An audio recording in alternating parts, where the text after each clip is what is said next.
प्रत्येक आयकर दाता एक राष्ट्र निर्माता। देश भर के सभी श्रोताओं को मेरा नमस्कार एवं हार्दिक अभिनंदन।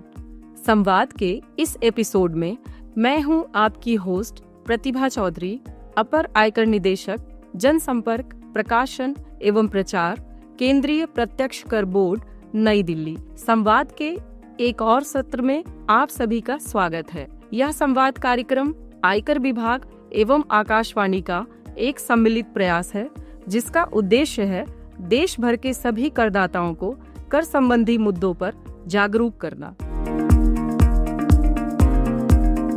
न्यू टैक्स रिजीम अर्थात नई कर व्यवस्था। आयकर अधिनियम में न्यू टैक्स रिजीम से संबंधित प्रावधानों की जानकारी देने के लिए आज हमारे साथ मौजूद हैं श्री रमन चोपड़ा सर, जो कि principal commissioner central charge new Delhi में कार्यरत हैं। सर भारतीय राजस्व सेवा के 1993 बैच के अधिकारी हैं और न्यू टैक्स रिजीम के प्रावधानों को बनाने में सर का महत्वपूर्ण योगदान रहा है। सर, आपका आकाशवाणी के इस कार्यक्रम में स्वागत है। धन्यवाद। आयकर विभाग एवं टीम आकाशवाणी को मेरा हृदय से आभार।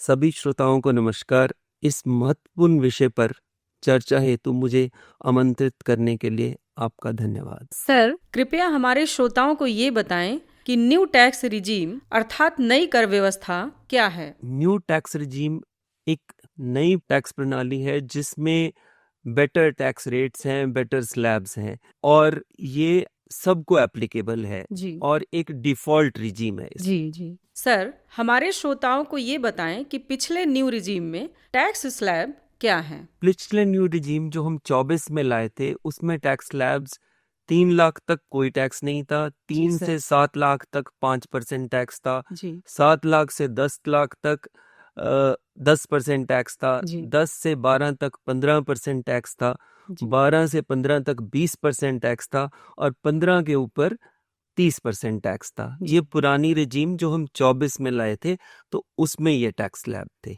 जी। सर, कृपया हमारे सभी श्रोताओं को ये बताएं कि फाइनेंस बिल 2025 द्वारा प्रस्तावित न्यू टैक्स रिजीम में न्यू स्लैब क्या हैं? अब हमने 4 लाख के स्लैब्स रख दिए हैं मैम, और इसमें क्या है कि 0 से 4 लाख तक कोई भी 0% टैक्स है, 4 से 8 तक 5% टैक्स है, 8 से 12 तक 10% टैक्स है, 12 से 16 तक 15% टैक्स है, 16 से 20 तक 20% टैक्स है और 20 से 24 तक 25% टैक्स है और 24 लाख से ऊपर जो भी आपकी आय है उस पे 30% टैक्स लगेगा। ये अब हम 2025 में नई प्रणाली को हमने बदल दिया है, जो 24 में प्रणाली आई थी उससे भी अच्छा बना दिया। बहुत बढ़िया सर, ये आपने बहुत ही अच्छी इन्फॉर्मेशन दी है, बहुत ही हमारे करदाताओं के लिए लाभदायक होगी। सर, विभिन्न कैटेगरी के करदाता के लिए कर लाभ क्या है?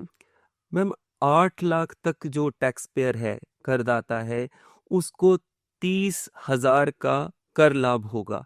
मायने ये कि उसे 30,000 टैक्स कम देना पड़ेगा इस प्रणाली के तहत। इसी तरह जो 15 लाख जिसकी आय है उसको 35,000 कम टैक्स देना पड़ेगा और 24 लाख की आय वाले को 1,10,000 टैक्स कम देना पड़ेगा। तो इस तरह सब कैटेगरीज ऑफ करदाताओं को कम टैक्स देना पड़ेगा और सबको लाभ हुआ है। जी सर, अधिकतम कुल आय क्या है जिन पर व्यक्तिगत करदाताओं की कर देयता शून्य है?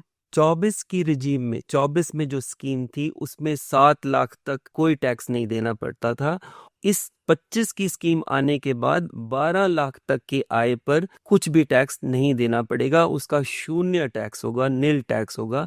12 लाख तक जिसकी कुल आय है उस पर। कृपया हमारे श्रोताओं को ये बताएं कि बताई गई शून्य कर देयता का लाभ प्राप्त करने के लिए क्या कदम उठाने होंगे? जैसे मैंने पहले भी कहा था मैम, ये डिफॉल्ट रिजीम है। डिफॉल्ट का मतलब कि आप जब रिटर्न भरेंगे तो अपने आप इस रिजीम में आ जाएंगे। आपको कुछ भी और नहीं करना है, सिर्फ रिटर्न भरना है इस स्कीम में आने के लिए। आपको स्कीम से बाहर निकलना है तो आपको रिटर्न में एक सिलेक्शन देनी पड़ेगी कि मैं स्कीम से निकलना चाहता हूँ। जी अगर आपकी बिजनेस इनकम है, बिजनेस आय है, तो आपको एक अलग से फॉर्म भरना पड़ेगा स्कीम से बाहर आने के लिए। जी कर प्रणाली में जाने के लिए आपको कोई स्पेसिफिक कदम नहीं उठाना है मैम। जी सर, कृपया श्रोताओं को ये बताएं कि टैक्स स्लैब में परिवर्तन किस श्रेणी के व्यक्तियों के लिए एप्लीकेबल है? ये सब श्रेणी के व्यक्ति इस कर प्रणाली का लाभ उठा सकते हैं। सिर्फ कंपनीज, फर्म्स और कोऑपरेटिव्स, इनके लिए अलग नियम अवेलेबल हैं, इनके लिए अलग नई प्रणाली अवेलेबल है। जी ये इस 12 लाख वाली प्रणाली में ये 3 कैटेगरी नहीं आती है मैम। जी सर। सर कृपया ये बताएं कि 12 लाख की इनकम वाले व्यक्ति को नई दरों से कैसे लाभ प्राप्त होगा? आज तक 2025 की नई प्रणाली आने से पहले ये व्यक्ति 80,000 रुपए टैक्स देता था। आज ये प्रणाली आने के बाद ये 0 टैक्स देगा, जी। तो इसको 80,000 रुपए का लाभ हो रहा है ऐसे व्यक्ति को जिसकी कुल आय 12 लाख रुपए है। जी, क्या इस बजट में शून्य कर भुगतान के लिए कुल आय की सीमा बढ़ाई गई है? हाँ जी मैम, 2024 में ये सीमा 7 लाख थी। जी मतलब ये कि 7 लाख तक जिसकी कुल आय है उसको 0 टैक्स देना पड़ता था। जी अब हमने इसको बढ़ा के 12 लाख कर दिया है और 12 लाख तक की आय वाले को 0 टैक्स देना। सर ये बताएं कृपया कि पहले शून्य कर भुगतान के लिए आय की सीमा क्या थी? मैंने जैसे कहा, पहले 0 कर भुगतान के लिए 7 लाख रुपए आय की सीमा थी, अब उसको बढ़ाकर 12 लाख कर दिया गया। सर कृपया हमारे सभी श्रोताओं को ये बताएं कि क्या न्यू रिजीम में सैलरी पर स्टैंडर्ड डिडक्शन उपलब्ध है? नई रिजीम में जो सैलरी इनकम वाला करदाता है उसको जो 75,000 स्टैंडर्ड डिडक्शन मिलती है जी सैलरी से, वो अभी भी मिलेगी। जी अब इसका मतलब ये है कि 12,75,000 तक अगर आपकी सैलरी इनकम है या सैलरी है आपकी, जी तो आपका कर जो देकर होगा वो 0 होगा। सर, यह आपने बहुत ही महत्वपूर्ण बात बताई हमारे सभी श्रोताओं के लिए। सर हमारा अगला प्रश्न होगा आपसे, व्यक्तियों को मार्जिनल रिलीफ कैसे उपलब्ध है इस नई टैक्स रिजीम में? पहले मैं आपको थोड़ा सा बताऊंगा मार्जिनल रिलीफ क्या होता है मैम। जी जी मैंने अभी बताया कि 12 लाख तक उसका 0 टैक्स है, जी पर जब उसकी इनकम बढ़ जाती है 12 लाख से 12,10,000 हो जाती है, तो उसका टैक्स 61,500 हो जाता है। जी तो इसका मतलब यदि वो 61,500 दे देता है, तो वो 12 लाख जो जिसकी आय 12 लाख है उससे भी खराब स्थिति में पहुंच जाता है। तो मार्जिनल रिलीफ से हम ये करते हैं कि जिसकी 12,10,000 इनकम है उससे 10,000 ही कर लेते हैं, जी तो बाकी कर जितना उसका बनता है 61 में से 10,000 कम कर दें, 51,500 की उसको छूट मिल जाती है कर में। तो जी ऐसे उसको छूट मिलती रहती है, जो कि 12,71,72,000 पे जाके वो छूट खत्म हो जाती है। जी किसी भी करदाता के लिए रिबेट की अधिकतम राशि क्या है? रिबेट की राशि वो राशि है जो आपका अगर कर बनता है उसमें मैं छूट दे देता हूँ जब आप आयकर विवरणी भर देते हैं, जब आप अपनी रिटर्न भर देते हैं। इस 2025 की स्कीम के बाद 60,000 मैक्सिमम राशि है जो रिबेट की राशि है। जी सर, कृपया हमारे श्रोताओं को ये बताएं कि क्या कैपिटल गेन्स, लॉटरी आदि जैसी विशेष दर वाली विशेष आय भी रिबेट के लिए पात्र होगी? मैम, हम इनको आम भाषा में स्पेशल रेट इनकम कहते हैं। जैसे कैपिटल गेन्स एक स्पेशल रेट इनकम है, लॉटरी एक स्पेशल रेट इनकम है। तो ये जो 12 लाख की छूट है, रिबेट वाली छूट है, ये इन स्पेशल इनकम्स पर नहीं मिलेगी। तो इस पे जो आयकर बनता है वो आपको वैसे ही देना पड़ेगा जैसे पहले देना पड़ता है। धन्यवाद सर, आपने इस महत्वपूर्ण विषय पर इतने विस्तार से हमारे श्रोताओं को समझाया है सर। सर कृपया हमें ये बताएं कि अभी तक कितने करदाता नई टैक्स रिजीम में आ चुके हैं? मैम, अभी तक काफी साल से ओल्ड रिजीम चल रही थी। जी ओल्ड रिजीम ऐसी रिजीम थी जिसमें करदाता अनेक तरह की डिडक्शन, एग्जेम्पशन अपनी कुल आय से क्लेम कर सकता था और ले सकता था, और इस वजह से उसको काफ़ी चीज़ों का अपने पास ब्यौरा रखना पड़ता था, जी और सारा कॉम्प्लिकेशन जो उसकी फाइलिंग में है वो बढ़ता जाता था। जब वो रिटर्न फाइल करने जाता था तो उसको काफ़ी सारी चीज़ें देनी पड़ती थी। जी इसी संदर्भ में सरकार न्यू रिजीम लेके आई। न्यू रिजीम ऐसी रिजीम थी जो कि जिसमें स्लैब्स और रेट्स कम थे, ज़्यादा अच्छे थे ओल्ड रिजीम से, जी पर उसमें ये कर दिया कि हम कोई भी डिडक्शन या एग्जेम्पशन अब आपको नहीं देंगे। जी ये डिडक्शन और एग्जेम्पशन ना देने से उसका कार्य आयकर विवरणी भरने का बहुत सरल हो गया।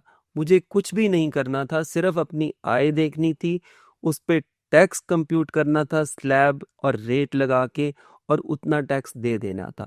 जी जब हम ये नई स्कीम आई तो हम चाहते थे लोग कि सरल आयकर की तरफ चलें, जी और स्कीम बदलने के बाद जब 2020 में पहली बार स्कीम आई थी, उसको हमने अच्छा बनाया 2023 में और 24 में। जी उसके बाद जो रिटर्न्स फाइल हुई तो उसमें बहुत सारे लोगों ने इस स्कीम का फायदा उठाया।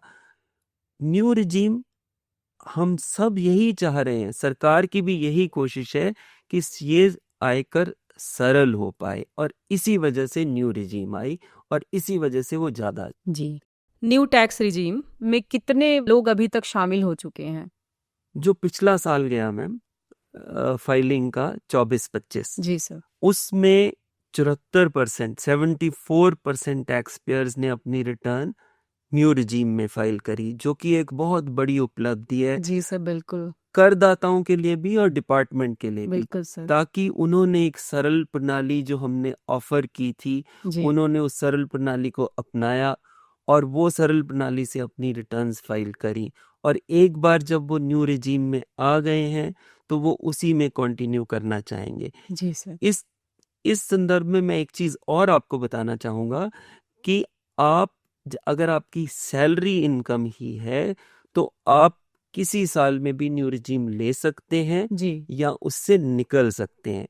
जब आपकी बिजनेस इनकम भी है तो आप उसमें से एक ही बार ऑप्ट आउट कर सकते हैं। जी मेरी सब करदाताओं से एक एडवाइस है कि आप जब भी अपनी टैक्स रिटर्न भरने जाएं तो कृपया अपना दोनों स्कीम्स में, नई में भी और पुरानी में भी, कर कंप्यूट करके देखें कितना कर बनता है। जी इसके लिए हमने अपनी वेबसाइट पर एक कंप्यूटेशनल कैलकुलेटर भी दिया है कि मेरा ओल्ड स्कीम में इतना टैक्स बन रहा है, जी नई स्कीम में इतना टैक्स बन रहा है। तो जब करदाता वहां जाके अपना टैक्स देखेगा तो उसको खुद से पता चल जाएगा कि मेरी कहाँ मुझे लाभ हो रहा है टैक्स का, कहाँ पर मुझे कौन सी स्कीम मुझे अडॉप्ट करनी चाहिए। जी सर, धन्यवाद सर। Thank you. उम्मीद है कि इस विशेष चर्चा से हमारे सभी श्रोतागण जागरूक और शिक्षित हुए होंगे। हम अपने सभी श्रोतागणों को यह भी बता दें कि यदि उनको इस विषय से संबंधित कोई अन्य जानकारी चाहिए, उनका कोई प्रश्न हो या फिर वह कोई फीडबैक देना चाहते हैं तो कृपया हमसे हमारी ईमेल आईडी ddsamvad.prpp@gmail.com पर संपर्क करें। इसके अलावा आप और अधिक इन्फॉर्मेशन और एजुकेशनल कंटेंट के लिए हमसे हमारी वेबसाइट incometax.gov.in एवं हमारे social media channel x, YouTube, Instagram, Facebook, LinkedIn पर जुड़े रहें और अधिक जानकारी के लिए सुनते रहें आकाशवाणी। नमस्कार, जय हिंद। प्रत्येक आयकर दाता एक राष्ट्र निर्माता